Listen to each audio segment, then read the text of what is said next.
Just trigger a couple of smiley faces. Sophia, Corey, and you poor things, me, if I can. Here we go. So, welcome, whether you're dialing in the morning, the afternoon, the evening, depending on where you are in the world. Welcome to Global Chats. Goodness knows which episode this is, something like episode 13 or something like that. Awesome and absolutely fantastic. I'm Mark Watkins. I'm one of the hosts for Global Chats. My purpose is inspiring meaningful conversations worldwide. And my superpower is creating communities. And so, lo and behold, here we are in a community virtually dialing in. And my co-host, Corey, I won't steal your thunder. You intro yourself, my love, to the team, and then we'll kick off and into it. Hi, everyone. Corey Criswell. Super excited to see everyone today, including some new faces. Welcome. I'm Chief Leadership Officer Americas for Adeption, and we are super delighted to be bringing you today's guest. Beautiful. Thank you, Corey. And before I introduce our wonderful guest, all you need as a participating audience to make the most of today's session is your curiosity, your presence, which will really help with the listening, and participation via a brief Mentimeter poll that we'll do shortly, and then capturing any questions you have as we go that you might then unmute and share or pop into the chat later on in the call, just to dive into the things that perk your interest the most. Our focus today is on transformative leadership in a dynamic world, and no better to speak on this and to engage as an audience, of course, is we're all experiencing the dynamic world that we work in. But please welcome Sophia Khan. And Sophia, we met through Ben, a mutual friend at Target, and Corey, you know Ben well as well. You've come along to a few forums and contributed amazingly when you did. And then I saw that you're being interviewed as a guest on another show, and I was like, wow, she does shows. I wonder if we can invite her along to this one. So welcome. Please introduce yourself to the folks on the call, and then we'll get going with Mentimeter in a little bit to see where people are dialing in from. Over to you, Sophia. Thank you so much. And thanks, everybody, for taking the time out of your morning or afternoon or evening to hang out with us. I'm Sophia Khan, and I'm based in Minneapolis, Minnesota in the US. And if you don't know where that is, we kind of border Canada, but we're not that far north. So just to be clear. And look, I'm super excited to be here. Thank you so much, Corey and Mark. It's been awesome getting to know you in some of our small group DEI, our small group HR conversations. And, you know, look, I'd love to offer whatever I can. I don't have all the answers, but I've got a variety of experience and have been in some very dynamic, transformative cultures throughout the past, almost 28 years. So happy to share whatever I can. And I'm excited to hear from all of you, what your questions are, where your minds are today. Beautiful. And as if practiced, we're leading in beautifully to the Menti poll, which will give people a chance to share where they're dialing in from today, and also of the topics that we were anticipating exploring, what their priority and focus might be. So wish me luck. We haven't done a Menti poll for a while, so let's see if I can get it off and loaded. So just give me a moment as I get the technology up and happening. Here we go. And let's do share screen. Sweet. It's coming on, Mark. Awesome. That's a good sign.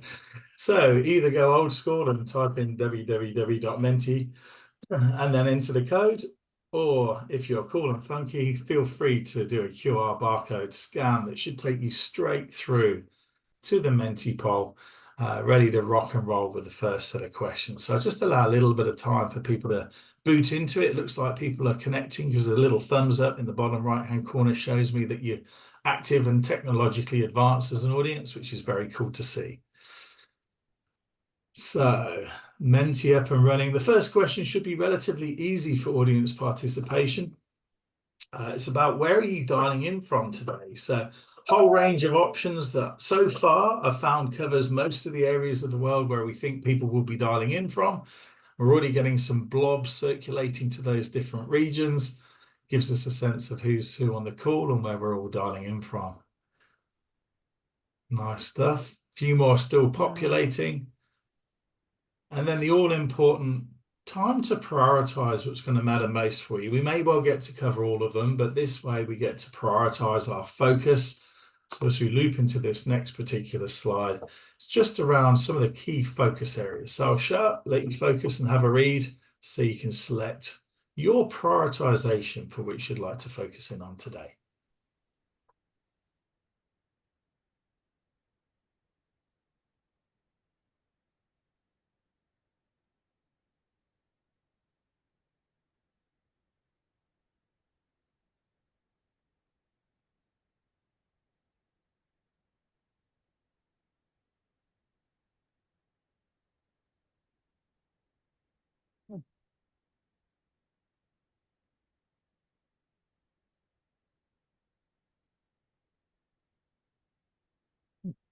It's fun to see kind of what the trending is, right?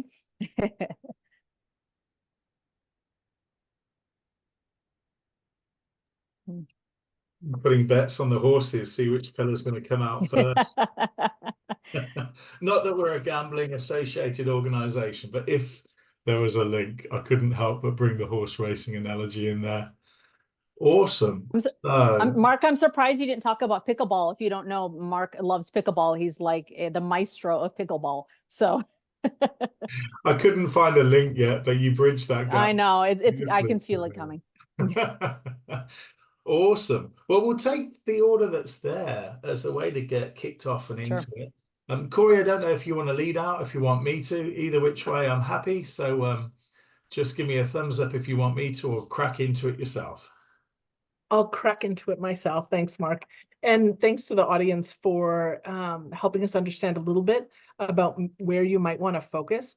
Those were just some thought starters. Certainly the conversation can and will probably evolve to cover other topics. But that first one, Sophia, about Sophia, make sure I pronounce it correctly. That first one around organizations, oftentimes pulling back on investment during tough times. You've been in a wide range of organizations from Pepsi to Wells to Medtronic. What have you seen, and what advice might you offer to those of us who are trying to influence in our own organizations around the importance of continuing to lean into development? Yeah, I mean, I've seen it in all different, industries, and I've seen it in good times too. So what I'll tell you is it becomes more pronounced in tough times because it becomes more visible.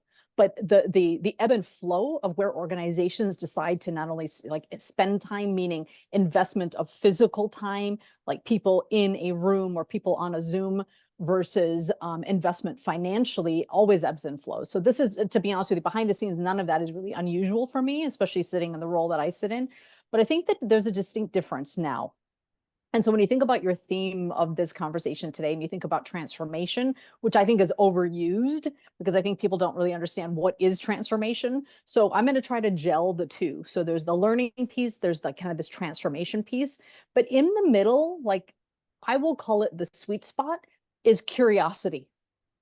And curiosity is not something that you can buy or necessarily invest in. You can cultivate and curate curiosity. So where I see organizations and what I try to do in my role, and like you've said it, I've been in multiple industries, I've reported to multiple CEOs, and I've been the one who's been the holder of the budget, okay?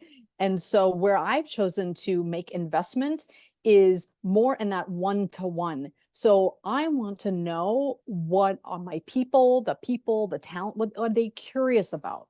Where is their hunger? And there's kind of this inverted model. I don't know, I'm going to date myself. So if I look up my notes, bear with me because I do prepare. But, growing up in my career, development was so focused on the 4 Ps. Now, there's nothing wrong with the 4 Ps, which were perception, process, people, and projection. Nothing wrong with those.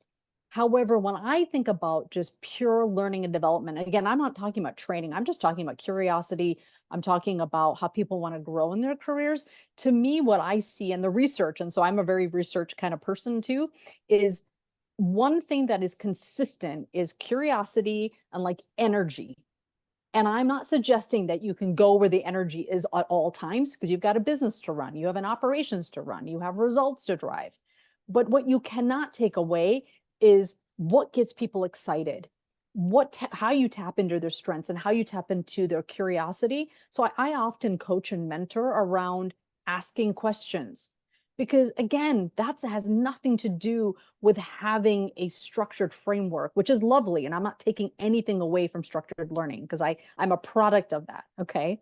But I think it's around energy. Where are you energized? What is the edge of what you're trying to do? Like, I'm sure you've all heard that, right? The research talks about like anywhere from, you hear 10x. 10x is nice, but it's like, what does that mean? To me, it's about what is that 5 to 10% kind of differentiator, and curiosity is that key, and asking questions. So I know that's a big way to answer your question, but I think I think less focus on the money, more focus on the existing people that you have and tapping into their energy, because that naturally drives innovation, and that actually becomes a transformational lever. Doesn't mean you implement everything that they ask for, or everything they bring forward, but that's a way that you can actually curate a way to have much deeper discussion. And I will tell you factually, I have seen engagement results in the organizations I've been with level up, because people are like, oh, I have more clarity. Oh, I'm being seen, I'm being heard. That's a sense of belonging. And that's, again, is something that you really cannot put a number on financially. What I love about that is what you're talking about, right? Are intrinsic motivators. Yes. And as leaders, we have so much more control over those intrinsic motivators than we do oftentimes on the external, or how much people get paid, or whether or not they get promoted. I love your call out of curiosity and honestly getting to know people one-on-one. Yeah, totally. Corey, I call it GTK. Like, I'm not good with hashtags, exactly. okay? Like, I'm not cool enough, but whatever the hashtags, like GTK, again, it sounds so simplistic, right? If I look at my friends here, the faces that I see, and thanks for those of you, I get it. Not everybody needs to be on camera, but it's great to see your faces.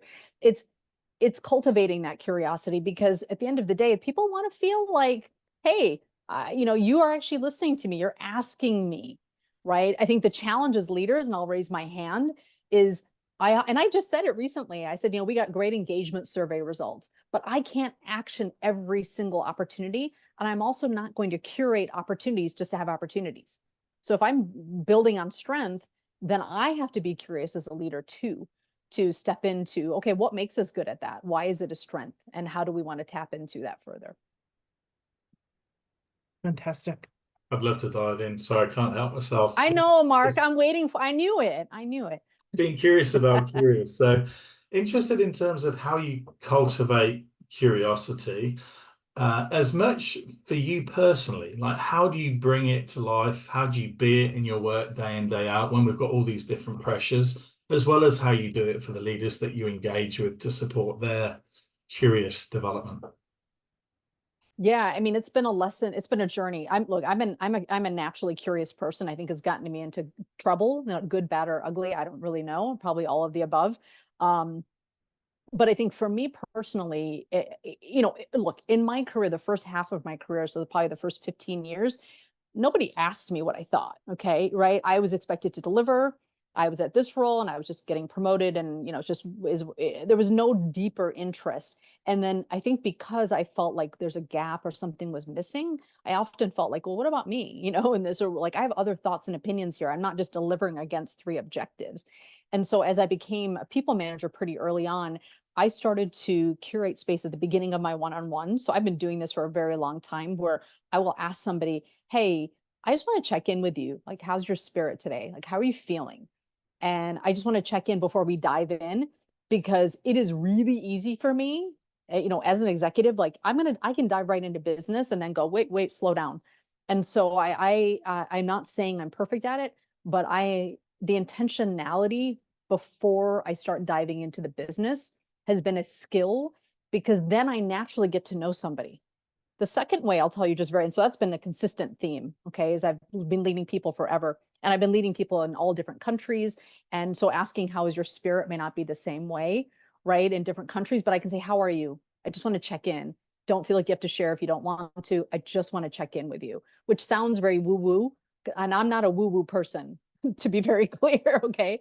I've been always a results person because I have to deliver great people, but getting to know people, that GTK, investing that time when you sometimes have limited time is even more important when you have limited time, because otherwise you'll never be able to get the engagement and the curiosity out of folks. Now, as I manage with other leaders, and as I've said, right, I report to a CEO, I've done that for years. I have to do the same thing with them, because oftentimes it's very easy for me to go in and I have a one pager, my 30, 60, 90 day, here's the resources I need, and off I go. But if I don't step back and actually treat my boss like a human being, when other people are not necessarily seeing and receiving them in that way, they're like, oh, well, they're the boss, they're going to tell us.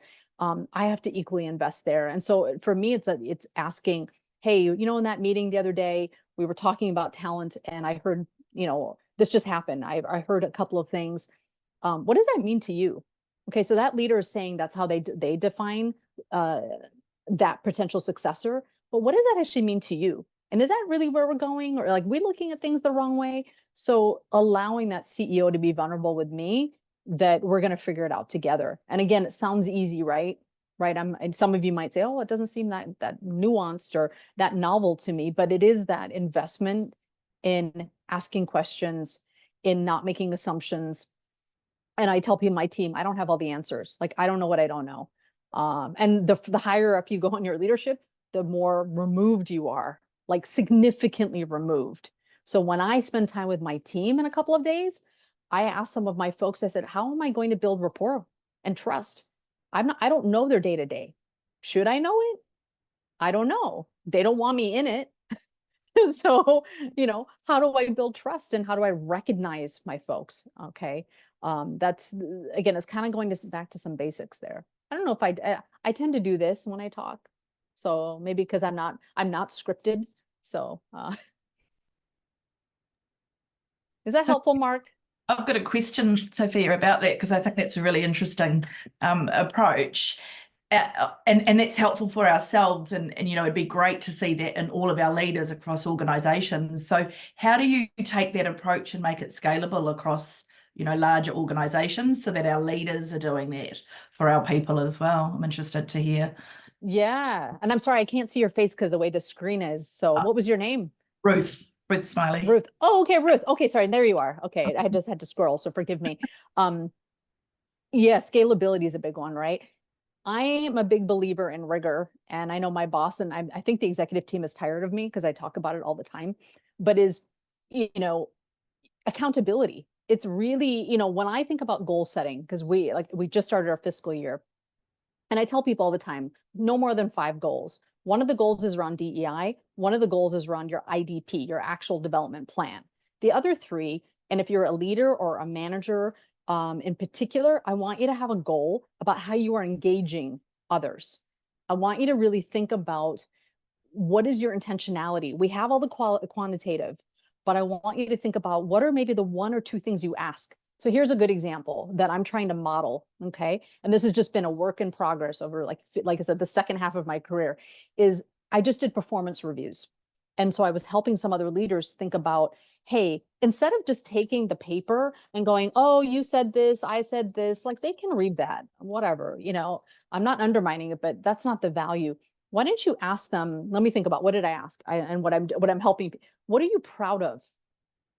I want to know, what are you proud of? It could be 1 thing, it could be 5 things, whatever. What surprised you? Right? Did anything surprise you, good, bad, or ugly? Did anything you go, whoa, I didn't realize that about myself, or wow, I didn't realize that about myself, right?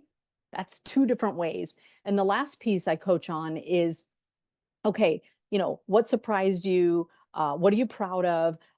But when you think about, I know it's going to sound cliche, but it's, what is a word, like right now, if you were to say, oh, I felt this, what do you feel when you're having this conversation? What did you feel when you look at what you accomplished this year? The setup I do at the beginning is, I say, here's what I saw and what you presented that you delivered, and I'll say that was amazing. I'm real specific about what I observed, what other people have told me. So I tell them right at the beginning, and then I ask those 3 questions. And I've been trying to help other leaders do the same thing. Again, it's not because it's perfect every time. Some people go, I don't have a word. Okay, what's a statement? Okay, you know, and I don't force it, but I want people to start from a position of pride in work. And that's something that you can scale. Like, again, these are simple things, practices that can help people make a deeper connection with their folks.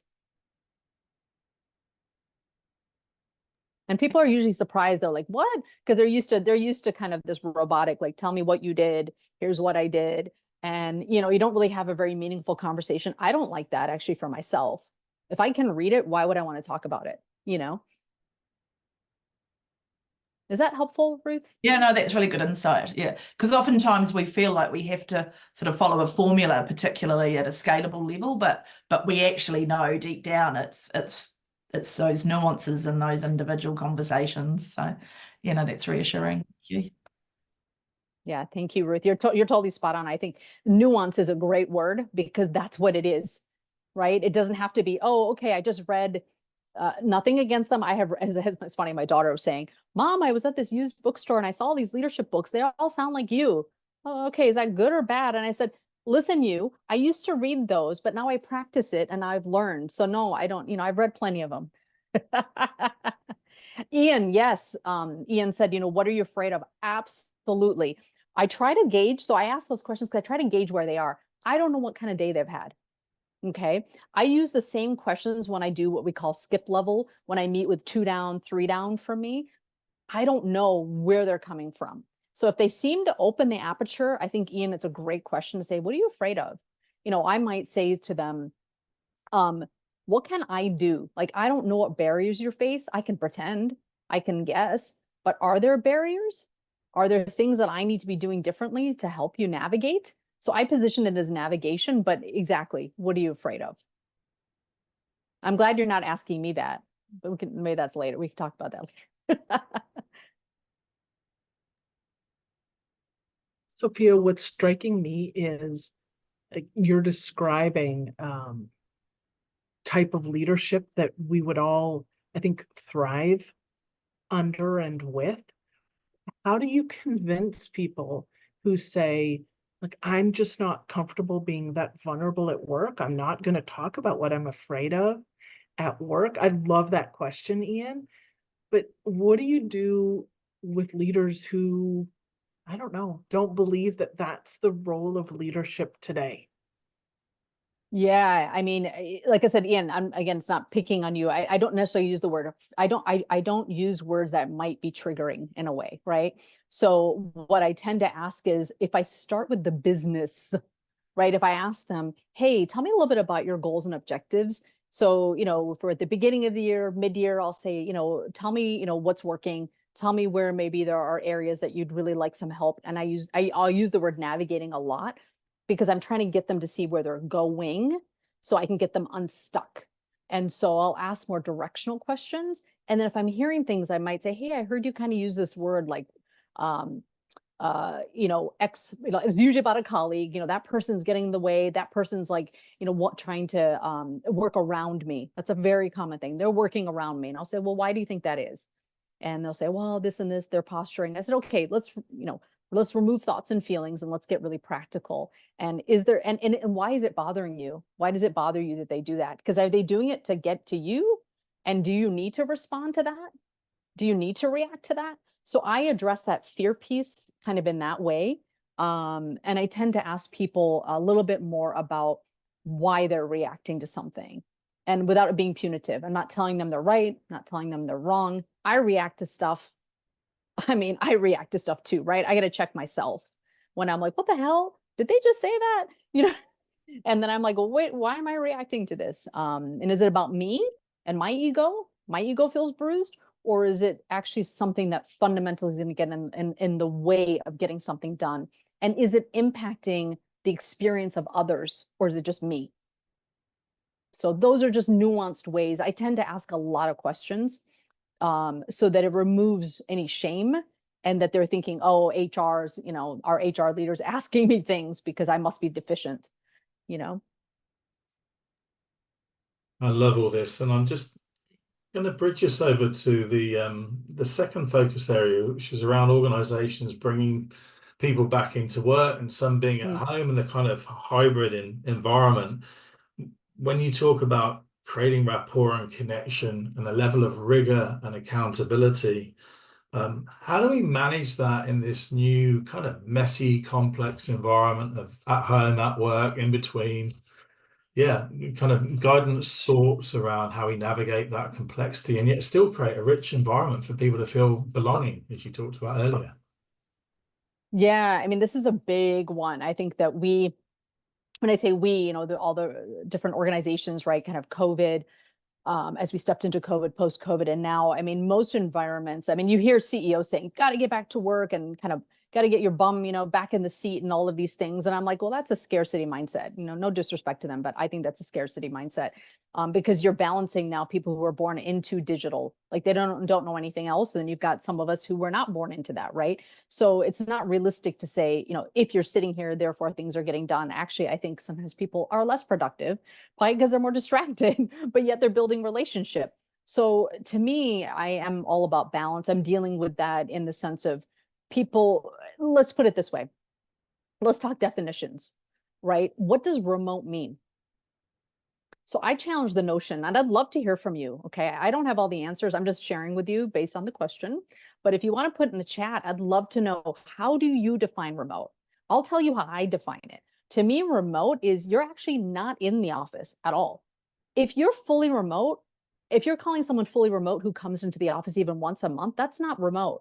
So I think we have to challenge this notion of how we are defining remote, first of all, right? So Mel is saying it's helpful to anyone. We've had a great success with using spoon theory as a psych-safe measurement. I don't see the whole comment, but I promise I'll click on it in a minute. I'm afraid I'm going to hit leave, so I'm being kind of careful about my fingers on my keyboard. But I think we have to define, one, you're right, what are the psychometric tools, right? So look, if you have engagement survey results or any psychometric kind of measurements, how did they engage coming back from COVID? Have you done any pulse surveys to see where are they now? Because I think we're all using stale data. We're using 2021 against 2024 and beyond. So one, what are you measuring and what aren't you asking today, right? To get a pulse check on how's it going, right? Two, defining remote. Again, this is me speaking, but my thing is stop calling people remote if they actually come back and forth, because that's hybrid. Even if it's once a month, that's actually hybrid. If you're talking fully be in the seat, sit in the space, I think you need to define what does that mean in terms of how people are showing up. You know, it's like, are they bum in seat, but they're in a conference room all day? That you might as well be fully remote at that point. So we got to really think about what language we're using. But I think you need to ask people how they, you know, what is their experience like 2021 to 2024? And I often find, honestly, the bridging of the gap is around being super clear on goals and objectives and direction. Like, what direction are we going? Regardless of how I ladder up to the greater strategic imperatives of the organization, it's, you know, what is the direction? People, you know what I find in engagement survey results? It's not going to be shocking, by the way. Transparency, clarity, sense of belonging. They're telling you. Our people are telling you. So now when you apply it to, are you remote? Are you hybrid? You know, are you whatever it is? Are you sharing space? I think you need to think about what are those now new cultural norms, and find a way to engage your people with the caveat, because I know if I look at all of you, might be cringing like, okay, wait a minute. So now everybody's going to tell me what they want and I have to do it. No, I'm very clear when I talk about engagement that, hey, I listen to you. I read all the pages and pages of verbatim. Okay. I read everything. And at the end of the day, I don't care where you work. People just want clarity, transparency. They want to feel like they are somehow engaged in the culture, regardless of where they sit and regardless of what time zone that they're in. I'd hate to oversimplify it, but I think focus more on that, and then get clear on your definitions. Yeah, it's a challenge because I have people I work with who will just say are a decade plus older than me, right? And they're like, hey, why we need people in here. It's really, I want to see people. And I'll ask our leaders and our executive team, I'll say, well, tell me why. What is it you want to see? Right? Is it seeing the people? Is it having a conversation? So my challenge back to leadership, and in particular, is what is the one action you can take when you see a person? If you're just passing them to go to the bathroom, that doesn't, I don't really care, you know? I mean, I want to know, are you actually saying hello? Are you like, hey, I haven't met you before? Stop putting it on the employee. It has to be reciprocal. So we have to change our behavior too, and rules of engagement, right? I joke that sometimes I go to a different bathroom on a different floor. I know it sounds like ridiculous, but you know, I don't have a lot of time in my day to use a different bathroom, by the way. I joke about it, but if I go from the 5th floor to the 3rd floor, I might actually run into somebody I have never met before. And it happens all the time. I kid you not. Or I'll go to a different vending machine. I know, don't judge me, to pick up a bottle of water. I know. But just so I can see someone different. It takes 5 minutes. So I know I'm expanding, Mark, on your question, but I know it sounds like simple stuff, and I've said that like 5 times already, but it's the intentionality to do that. I love that reciprocity piece around, you know, what do you do when you see someone in the office, particularly if you don't know them? So I love that piece. What about what you're sharing makes me think about career navigation. When we have people who are in the office less often, particularly those who, you know, let's think about diverse emerging leaders. Like, what advice do you have for them about how do you navigate your career when your butt may not be in the seat and when you're not as known and there may be questions? I think that's the biggest question that leaders tend to have. How do I know that work's getting done if I actually don't see them in the office? Which through COVID, the work did get done. But I'm curious about advice that you'd have for leaders in that position.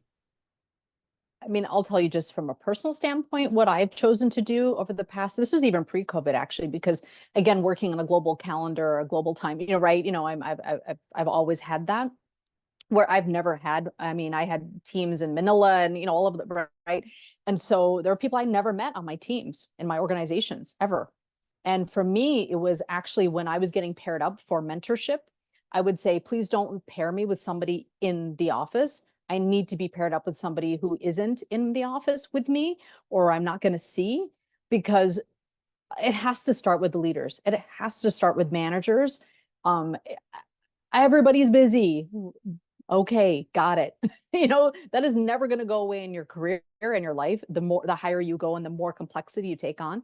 But then it's incumbent upon us, and that's where the accountability matters, is that, again, I am not suggesting that I am perfect at it. Okay. You know, but I had to invert the model and show what is possible, that it is possible to mentor somebody. It is possible to get to know people who are not in your time zone, who are not in your location, who are not in your function.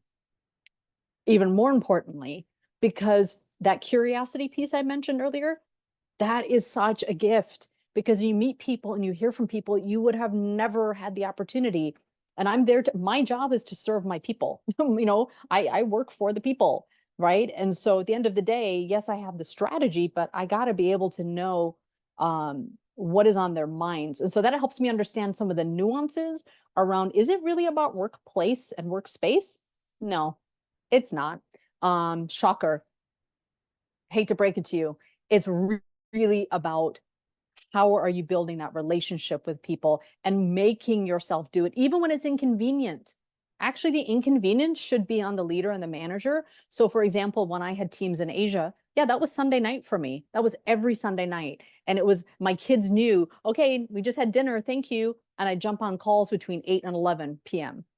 You have to, this is not being a martyr. I don't deserve this. That's my job, right? So I think we have to get back to some of the basics around what is your job as a leader. It isn't just to deliver the growth. It is delivering the growth in parallel with how are you getting to know people, how you're treating people. That gets to Ian's question about people being afraid. That cuts through some of that. So I love that. And I remember that really made a difference. Meet people where they're at, particularly where there Yeah. was shift working. The tendency was for leaders and those in HR to invite shift workers in on their days off, because then it was during a Yes. working day, instead of going into the night shift and connecting with the people on the floor and actually running sessions where they were at the time that worked for them. Yes. I'm thinking about like how we make time for what matters. You know, the whole area here is transformational and adaptive leadership, and productivity and time management is an adaptive problem that we all face. Mm-hmm. So how do you make time for what matters, Sophia? And what advice would you give about how people navigate spending their time on the stuff that's really important to them in the context of busyness that we have? Oh, that's a loaded question. Can I sit back? I mean, my God. Take a deep breath. Well, Listen to I yourself. know I gotta like, you're getting me at, at a point in my day where, in about 2 hours from now, I'll be spending time with my kids, right? Who are home from college and high school. But for me, it's, I honestly feel like I sound so cliche, but I'm trying to figure out your question is this big, right? And so I always tell people, like, I'm so sick of the Olympics, not the Olympics, sorry, whoops. I meant busyness Olympics, right? Because again, as you grow in career, or as you grow in who you support, or depending on your role, the more complexity, the less time you have. However, the more you can create space, like I'm a big time blocker person. So for me, I don't know if that's what you're getting at, Mark, is that what you're trying to get at? Is like, what do I do? Or are you asking generally for leaders? Because I'm trying to figure out how to answer your question. For you personally, that will give us Me insight. personally. Oh, we're talking about me How might personally. You we talk do about being afraid, Ian. We're going to talk about me now. Yep. But what I would say is this. So I know it's crazy, and you hear all the books, see all the books about get up early. I get up early. Okay. So for me, my sacred time is 5 to 7 a.m. Because if I do not do that, can I swear or can I not swear? Is that bad? Is that in bad taste? I will lose my shit. Okay. Because otherwise I cannot serve people. I cannot do my job well if I don't create time for myself. And what does that look like? That means it might be a workout. That means it could be some reading. It could be, it's a variety of things. Like here's what I'll tell you. I'm not a 5 a.m. club person. I know Robin Sharma, great book, got it. Listen to his podcast. But I'm consistent. What I'm consistent with is when I get up. What I'm consistent with is how I treat myself when I wake up. Now, what I do in that time might shift. I might spend 20 minutes on, let me just look at my day, let me get centered, and then I can put it away. I do that at night and I do it in the morning. And then I try to squeeze in some movement, whether it's getting on my yoga mat in my bedroom and just stretching, right? I want quiet time. I might be opening up and looking out the windows so look outside to get to see something other than my bedroom wall, right? And see the bed, how damn tired I am, right? So I do that. And then I look at what are the big 3 things I have to get done. So ruthless, I mean, ruthless prioritization, because I cannot get everything done on one day. It is absolutely not. So on Sundays, I look at my week, I plan and prioritize. I go, okay, these are the big strategic imperatives. What are the things laddering up to? Number one, what do my people need? What do the leaders need? And how am I going to do it? And what do I need to in order to enable them to do their best work? That has to be my mantra, like every Sunday. And every day I have to have big 3. Where am I focused, right? And at the end of the day, I look back at it. So that's number one, big practice. At about 10 o'clock every day, it's a quiet alarm, but I can't say I'm an overly religious person, but part of my faith background, I'm Muslim, but intentionality is a huge part of my faith. And so at 10 o'clock, there's a little alarm that goes off that just kind of like reminds me to slow down and just go, okay, how's it going? Like, am I, and just check in with myself, because otherwise I rip and roar all day. And it goes fast. So prioritization. And then I have to make sure that I'm spending time while my kids are 21 and 17 and home, and I'll be an empty nester in a year. So I got to be super intentional about them. We're all distracted. They're running in 100 directions. So I try to create and curate little spaces in my day, even if it's 2 minutes. And actually, right before this, I had a meeting that moved and shifted. I had 15 minutes. I sat outside. I mean, yes, I walked in my back garden and did emails, but at least I changed my scenery. So it's about how I try to take care of myself because I wasn't very good at it. And it made me very sick at one point in my career because I wasn't doing a good job of doing that. So you have to carve it out. And it's hard. And you don't all have to get up at 5 a.m. But it's been a game changer for me because the only time I have alone is 5 to 7. That's it.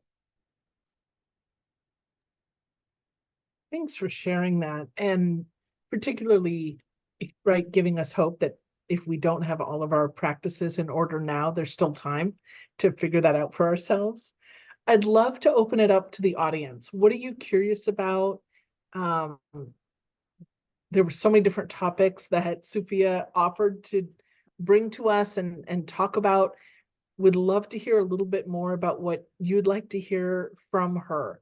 You can put it in chat or feel free, like Rutha, just come off mute and let us know. Yeah, please. Looks like Helen shared a resource in the chat. How are you? What's your favorite alternative? I love that. I will download that. Thank you. What do you do? I guess let me ask, what do you do to take care of yourself? How do you think about if you have people reporting to you or if you're a leader, what do you do? We'd love to hear from you. Look, I just shared kind of a little bit of what I do, right? And it's always good to learn from each other.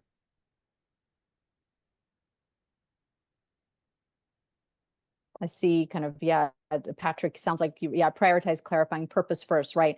Yes, I think the one thing I've learned is people not only want clarity of goals and objectives and prioritization, but they want purpose. Right now, I can't fulfill. I say this a lot to people, especially as the people I mentor and coach. Like, I'm not your financial therapist. I'm not your financial planner. I'm not your marital therapist. I can't give you that. Okay, you don't want that from me. All right. But what I can do is help you look at things holistically. Because I am a single parent, I've got 2 kids, I've been divorced for 15 years, I've had my job eliminated, I've been in different industries, it has not been all sunshine and roses. There's been really tough times. Like I said, I got very sick at one point. And that was a wake-up call. Like, wow, what's happening here? How am I gonna recenter my own purpose? Because you're also a human being. You're not just beholden to the organization you're at. So really thinking about your own brand and your own personal purpose, that is probably the number one thing that helps me stay centered and keep momentum going, is that I'm super clear on my own personal purpose, not just my professional mission, if you will. I think Ian, who was taking a walk, I think you were in California, which looked amazing. You said, I'm curious about the idea of leader as servant and as transformational approach. I would say, for me, it was just building more humility because the first half of my career, it was about achievement. I mean, if I'm honest, it was achievement, achievement, promotion, promotion, achievement, title, title, title, right? All these things. And about halfway through, I was like, wait a minute, great. And I worked my, what off. But at the same time, what about how I feel? What about how I experience it? Because then I can serve people better, right? If it's just an all ego and achievement play, then I'm actually not, then it's not about them at all. I love that, Patrick. You can, speaking of waiting for others to speak up, for sure. So I'm trying to see if what the questions you might have out there, or what do you do?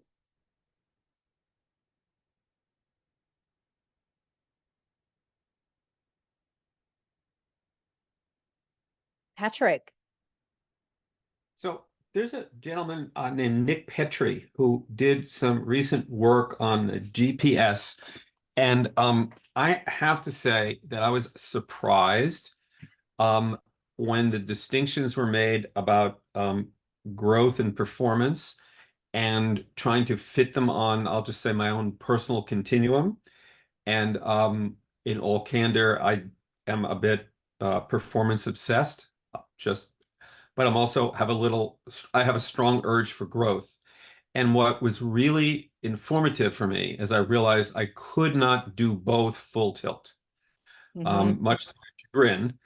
And I realized that sometimes shortly after I did that class or workshop or whatever it was, and I sort of intentionally cut back on some of my performance activities and embarked upon a path of learning some new things, and it was really good. But I would say I'm not sure I would have gotten there on my own. But when I was confronted with the quandary or the paradox of the two of them together, I had like I'm going to say, I won't say the word that you did before, but it's O That's all right. and S, and it was quite surprising. So it seems to me that it's like a seesaw kind of a thing that we have to learn how to balance effectively. And I don't think there is an answer. I think it's a question that one has to sit in and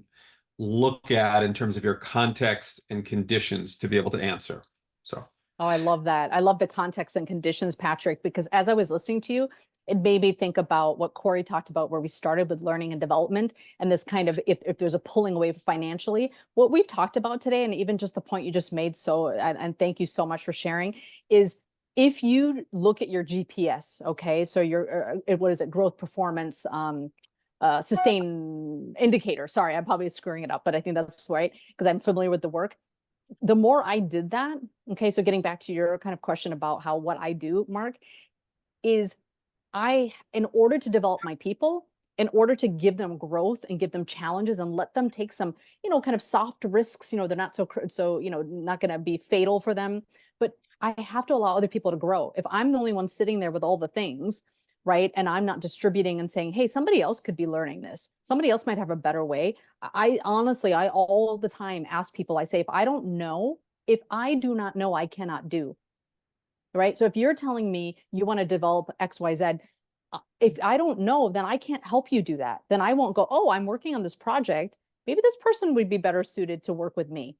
So there's a way that I can also get to know talent. So yeah, you have to find a way to balance, which is not a word I love, because like I've been a performance driver my whole career, but I've had to learn the humility of not having all the answers. You have to me, cultivating that is super important. And I love the reference to soft risks. One of the questions that's in the chat is about vertical development. And one of those conditions is heat, which is like more extreme exposure to grow and develop your capacity. So the question is, do you use vertical development concepts in your organization's coaching initiatives? And if yes, how has it been received by leaders and teams? It's a yes and no. I mean, I think people are still trying to understand what does that mean. So I have in some other organizations, we've used it kind of more formally. And what I have found is actually created more clarity again on prioritization. It's created more clarity actually on even job descriptions, right? So let's step way back. Let's not even talk about goals and objectives for a moment. Let's look at job descriptions. What did we say and what do we do is often not connecting. And so I found through during that vertical development piece, that actually helps when we're going to market. It actually helps when we are developing people and promoting people, because now we get some different clarity on how are other collaborators or colleagues viewing the role that we do. Because what we think we might do in HR, for example, some people think we're order takers. That's very nice. That's so cute, right?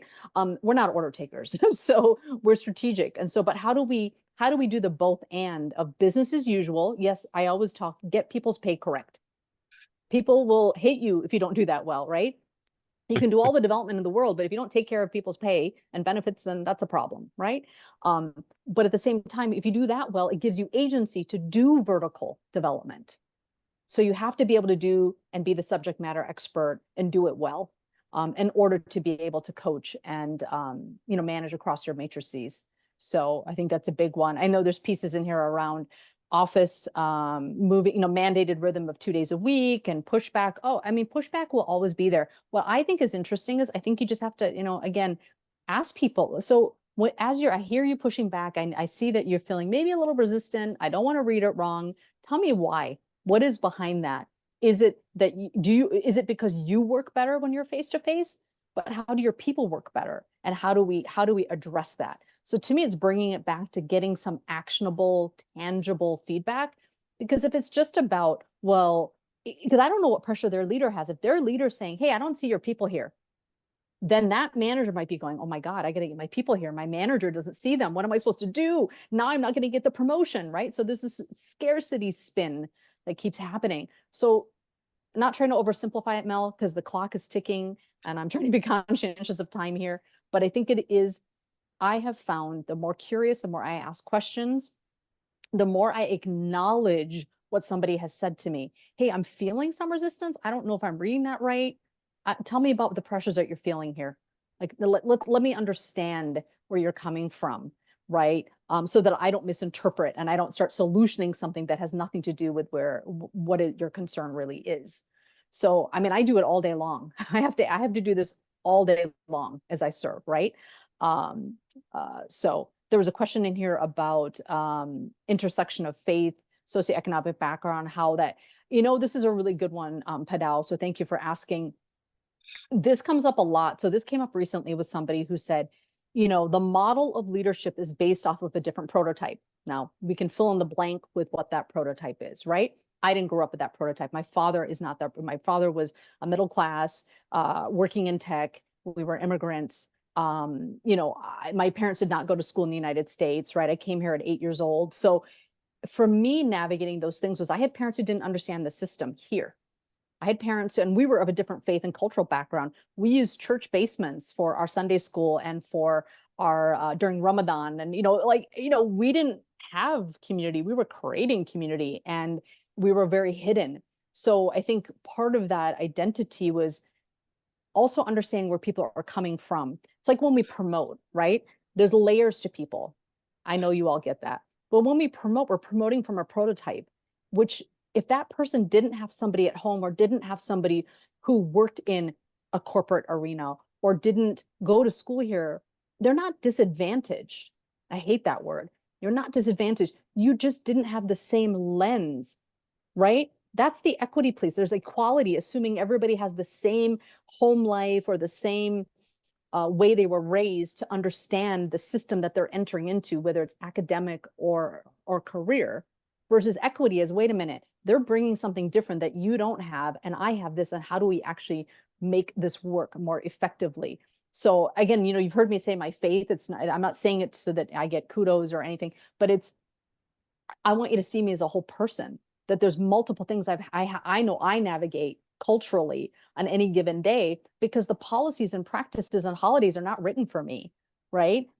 So I have to think about, so how do I show up so that I can help open that aperture and make sure that we're making talent decisions. We're not making it from the same prototype, because then you're never going to get change. You're going to have a whole diverse talent and whole diverse slate of talent at the ready, but you're using a prototype that is never going to allow them to matriculate and move forward in an organization. So I don't know if I'm answering it, Padal, because now I feel like I am speed talking. My apologies. I will slow down in my pace. I get a little excited about this one.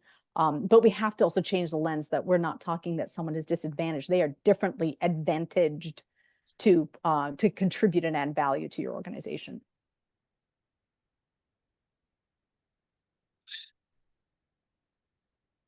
I'm curious, any other questions or thoughts? I'd love to see it in the chat. I'm trying to scroll. I know I saw a couple of hands, and unless one of you took it down, I'm just scrolling here. So if I don't see your face immediately, I apologize, because it's at the top. I just want to make sure I'm capturing folks here. Anything else you'd like to add from what a best practice? And please know, what we're talking about today, it doesn't mean that, it's like the typical thing when you hear from people and you're like, well, what does that mean to me? How do I adapt some of that? And I would say the challenge back to all of you, pick one thing you've heard today that you can actually take action on right now.